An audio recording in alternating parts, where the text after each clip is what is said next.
ఈరోజు ఒడ్డే ఓబుల్ గారి జయంతి ఉత్సవాలు రాష్ట్ర స్థాయి కార్యక్రమాలు అనంతపురం ఉమ్మడి జిల్లా కేంద్రంలో జరగడానికి ముఖ్య కారకులైనటువంటి మంత్రివర్యులు శ్రీమతి సవితమ్మ గారికి, అనంతపురం పార్లమెంట్ సభ్యులు అంబికా లక్ష్మీనారాయణ గారికి, హిందూపూర్ పార్లమెంట్ సభ్యులు పార్థసారథి గారికి, అనంతపురం శాసనసభ్యులు, అదేవిధంగా వేదిక పేరున్నటువంటి నాయకులు అందరికీ నమస్కారాలు తెలియజేస్తూ, వేదిక ముందున్నటువంటి వడ్డెర జాతి కులస్తులందరికీ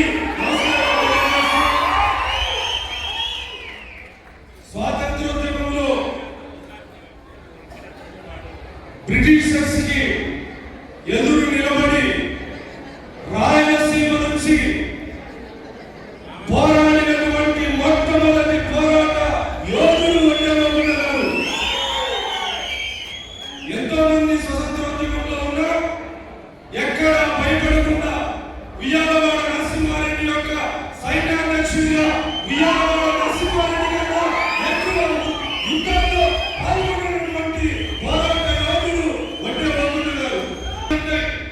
కానీ మన వర్గాల నుంచి చరిత్రలో ఉన్నటువంటి చరిత్రకారుల యొక్క భవిష్యత్తుని, వాళ్ళ యొక్క చరిత్రని భావితరాలకు తెలియజెప్పాల్సినటువంటి బాధ్యత ఆ వర్గాల నుంచి వచ్చినటువంటి మనందరి మీద ఉంది.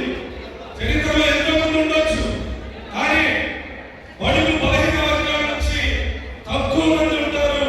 వాళ్ళలో రాయలసీమ ప్రాంతం నుంచి మొట్టమొదటి వ్యక్తి వడ్డే ఓబుల్ గారు. ఆయన చరిత్రని విగ్రహాల రూపాన్ని అన్ని ప్రాంతాల్లో ప్రతిష్ఠిస్తే